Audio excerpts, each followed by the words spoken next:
Okay. So I come from the Institute for Artificial Intelligence, as was said, and in the consortium with the Bayer company, we did NGI search project that we got a grant for in September last year. About doing this project that's called Verif.ai that had intention to a bit deal with the hallucinations that the generative large language models are making. So we just heard a lot about those hallucinations. And generative LLMs can produce answers that appear coherent, confident, and even articulate. Even though they can be only like statistics and frequency stuff, they, to us, like from the practical approach, look like language. And they have a complete grammatical structure, so they're syntactically and semantically correct. They even can have the pragmatic language level okay, but the correctness of that answer can be problematic.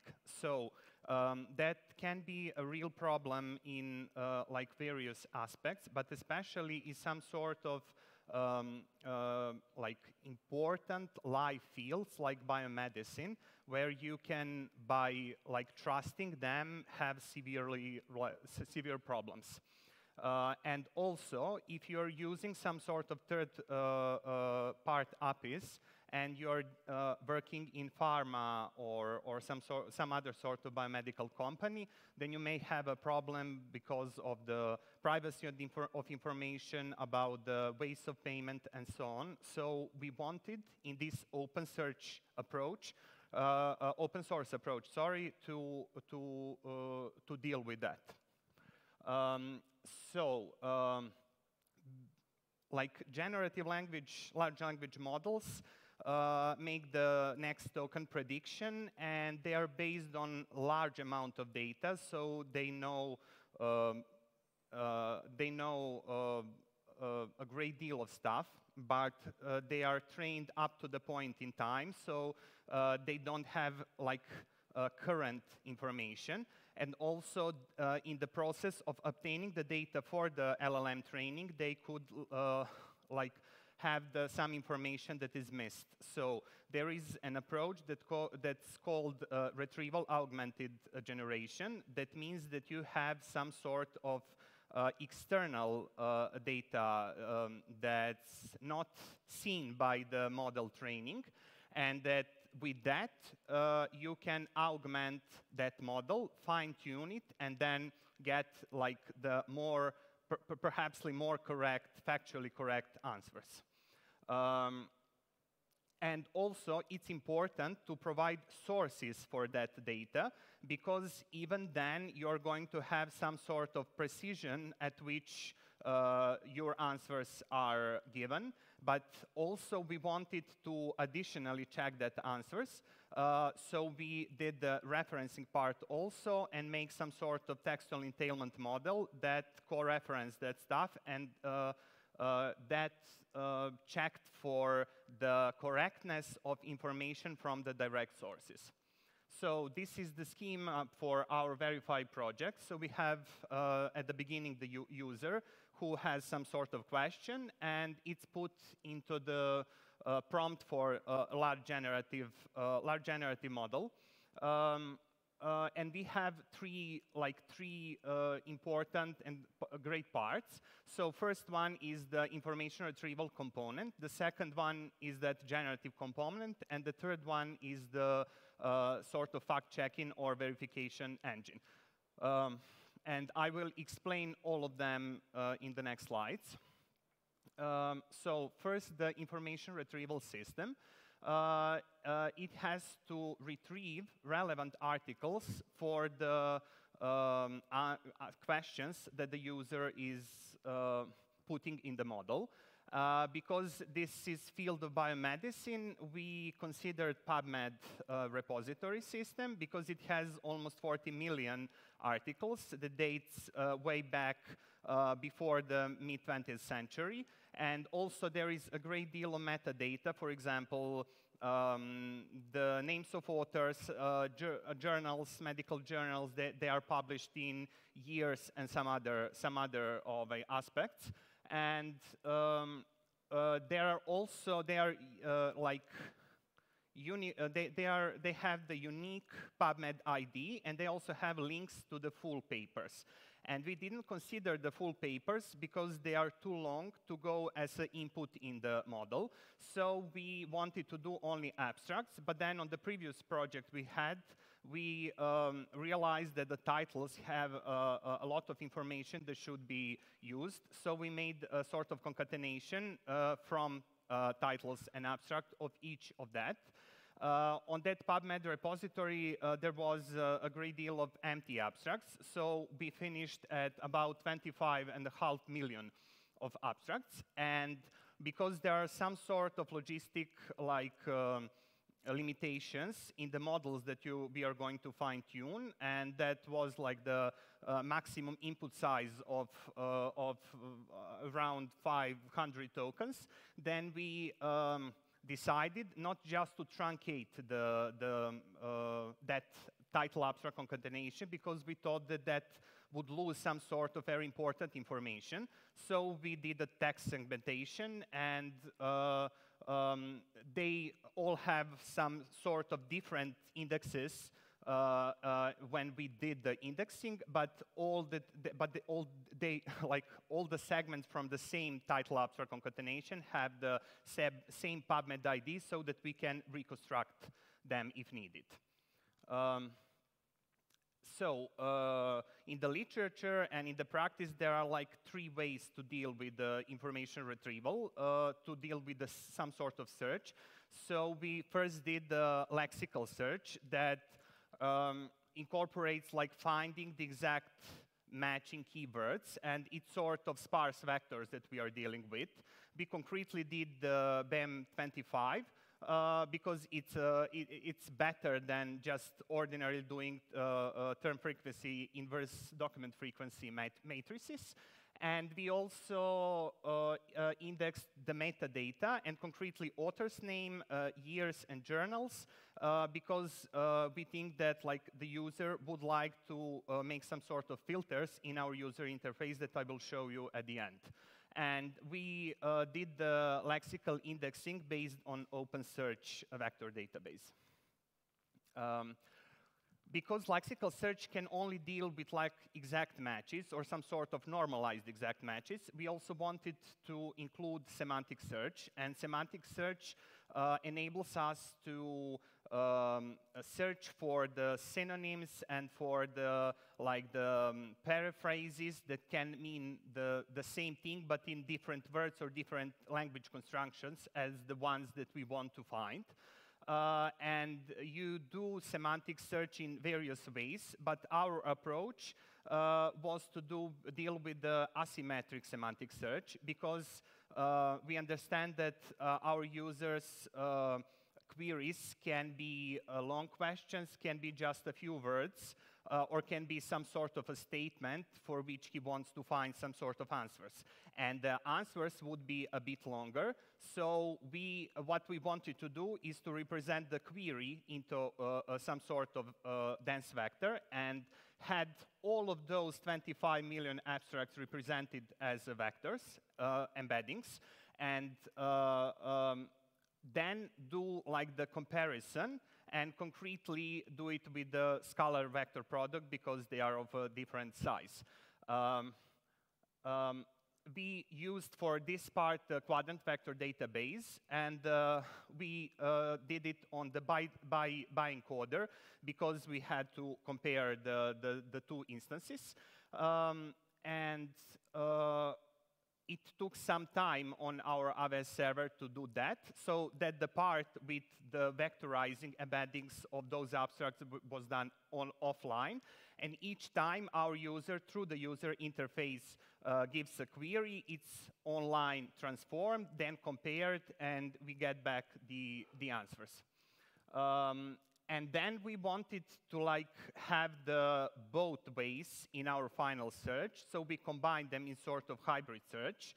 And in order to do that, firstly, we had to normalize them on the same scale. And then we did a series of experiments to see at which weights of lexical and semantic search should be in our final product. And I'll talk about that a bit later. And we did an evaluation of our system on BioAsk dataset because it's a benchmark dataset in this field, and the results I will show later are based on that. Then we have a generative component, and generative component receives the information from the information retrieval, and then utilizes them to find a sort of fine-tune generative LLM. So in order to fine-tune a generative LLM, we first have to have a sort of data set, and we decided to make our own, sort of. So we randomly selected about 9,000 questions from the PubMed question Q&A data set. And then based on their PubMed IDs, we extracted for each of them 10 relevant abstracts from a PubMed repository. And then we gave the GPT-4 that's scored the best correct chat model at the moment that we approached this problem. And it gave us back the responses that were referenced for that. And so sort of we made that data set. And then this data set was used to fine-tune the two instruct versions of Mistral that had 7 billion parameters. So those 7 billion parameters was the problem for us because we only had a single GPU to use. And then we had to deal with that. So we first tried with LoRa methodology, so low-rank adaptation methodology. For those of us who maybe don't know, it's a simplification that that can bring much smaller amount of memory that's supposed to be used. So, for example, if we need to update our weight matrices, and it's 5 times 5, so it has but it's not, it's much bigger. It has 25 parameters. What we can do is make it into sort of vector or matrix multiplication, 5 by 1 and 1 by 5, so we actually would have 10 parameters instead of 25 parameters, which is maybe not look like the big difference, but if you have a weight matrices that's 500 times 500, then you have 250,000 parameters, and if you low rank it, then you would have only 100 parameters. But that still wasn't enough, so we then did the quantized LoRa or QLoRa, and we actually get to use it on our one GPU of 40 gigabytes with those parameters, and that reduced the model size of only 27 million trainable parameters. It took us 32 hours to train it for 2 epochs, and our batch size was only 1, but we are now trying to obtain another GPU and to maybe make that a little more. Okay. And then we had the third part of our system, and that's the verification engine.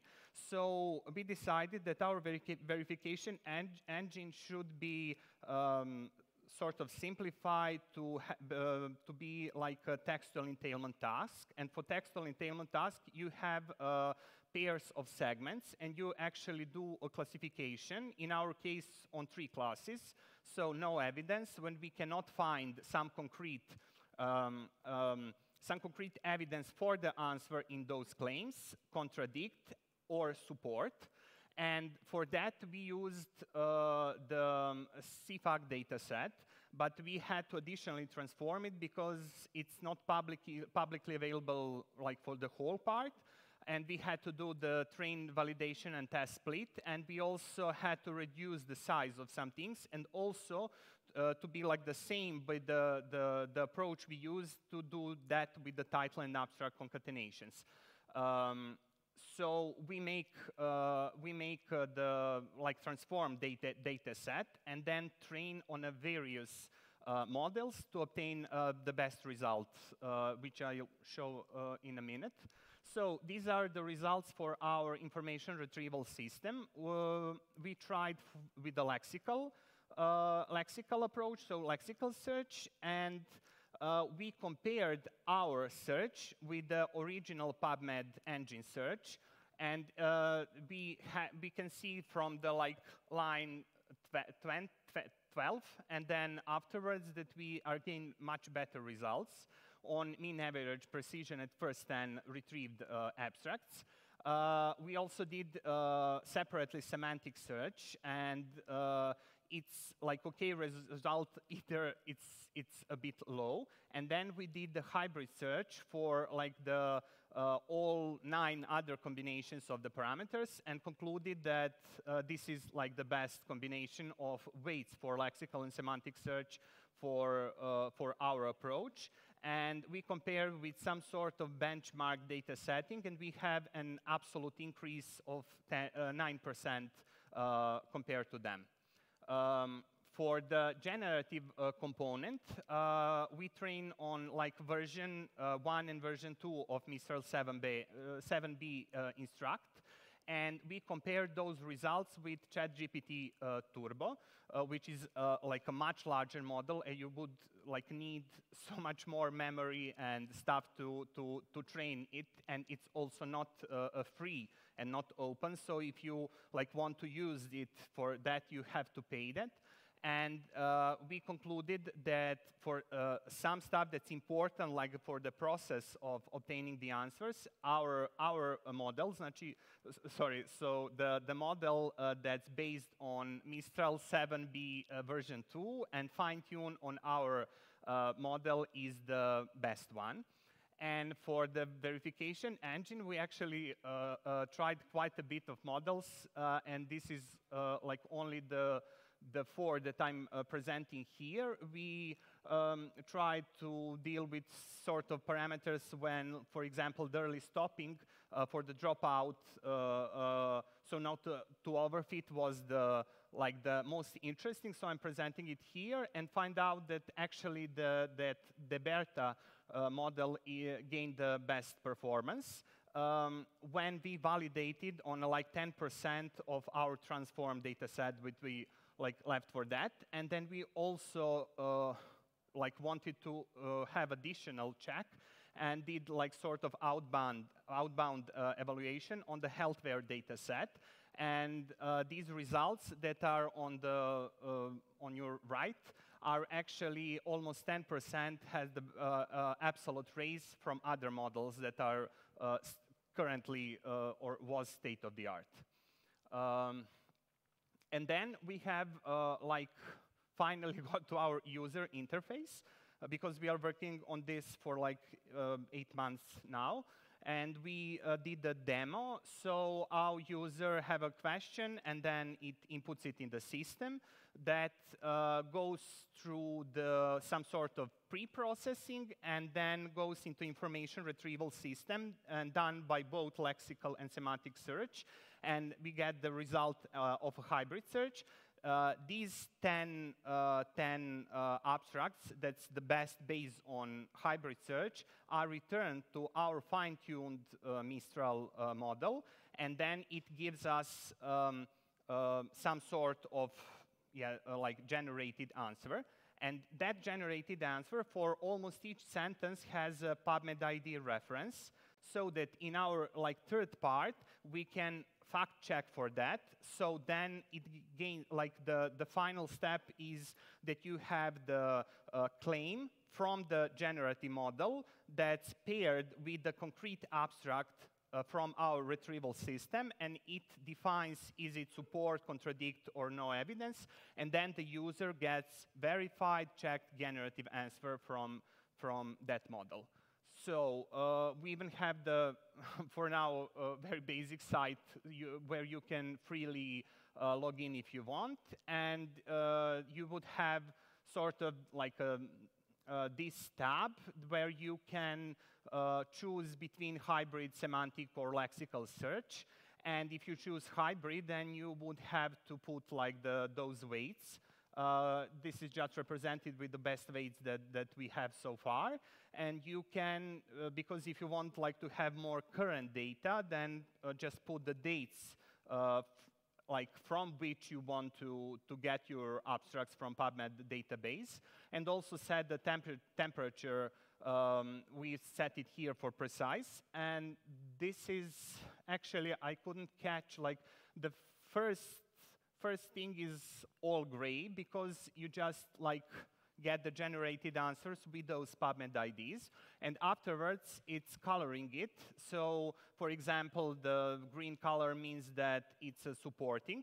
And if you hover over it, you can even see like the sentence from that concrete abstract of PubMed on which the current claim from the generative model is based. And also, you'll have a link to go to the full paper if it's possible in some sort of PubMed Medline repository. So I think that's it, not to like talk anymore. Yes, we also, because this project is at the end, we have some stuff to do, but we like gained so many new perspective on that and would like to do like some new stuff. And also we would like to have, if you have some like back information that we maybe can approach this a bit differently or improve it. So we also try to get funded for the like broadening the spectrum, not only on biomedicine, but for now for the whole scientific community, and to where we can put those new things that we find out about, and to broaden that perspective, and maybe then do something more with that. And like we would like to foster the trust in generative AI across various scientific domains. So thank you for your attention. That's it.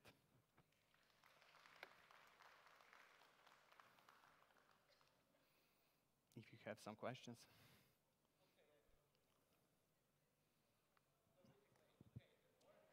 Hi.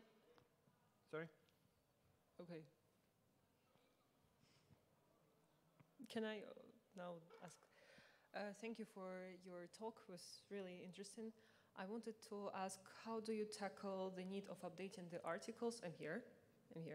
Sorry, I don't see you. How do you tackle the need of updating the articles? So like, or do you, at this point, want to keep the database of your articles copies intact? So those like 25 million abstracts was like the historical data, and we each month obtain new articles because PubMed repository is updated monthly, and then we also like did the vector embeddings for them in each month and add them to that offline part. So each new month, if you search for it, you would have more current articles. So the new articles are the new embeddings? Yeah. Okay. Once so monthly. Monthly. Okay, thank you so much.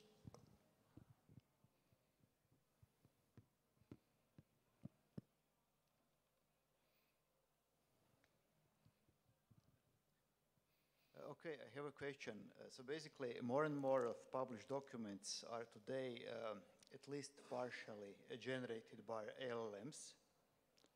And also, as you know, some of the published documents are simply not valid. So do you have, let's say, scoring of inputted documents? Do you check it if they are generated by LLMs? In this use case, no, because this is like the PubMed is a repository that's obtained by National Library for Medicine of American Society, and it has only the articles for like Web of Science corpus, so the peer-reviewed articles that have checked for like grammatical errors, for logical errors, for stuff like that. So we think of it like a referenced stuff. But when you gain the answer, you have also the access to the concrete publication, so you can check for the authors, for the impact factor of that article, and if you want, read the whole article and see if that's something that you agree on, because like it's the factuality of the repository that can be like put to question, but then that's completely out of scope of us and put into the hands of the concrete researcher or company or stuff like that. So we have it like transparently from which source, which year, which article, blah, blah. It's like derived, if that answers your question. Partially, yes. So basically, you understand that, let's say you have a number of published documents related to a certain area. Okay, and sorry, I have what? So if you have more documents published regarding, let's say, certain area or subject, okay, and what is a difficult task is to find collision and collisions between published documents. So basically, okay, you cannot take as a ground truth conflicting facts. So that is, let's say, where large language models would help. So basically, you get answers based from published documents, but you understand that even if it is peer-checked and anything, you still have, let's say, published documents which are in collision. Yeah, but that's not like the LLM's problem, because if you are a human and you read them, you also like gain your information from those papers. Like they are source of information, so you always have to like critically approach all sources information. But that's like, for me, it's a philosophical question. So this is the information, like the way to verify the things that are there, because generative models can say stuff that are not according to those papers. That is not what I meant. So basically, it would be helpful to detect conflicting documents. So of course, a large language model cannot say, yes, this is truth and this is false. But it is very difficult to, let's say, even to find conflicting documents. And finding these conflicts, this is something where large language models could really bring added value to the table. So okay. It is more of a suggestion. So okay, you do. So now I understand. Okay. Great. Yeah. Thank you. Thank you.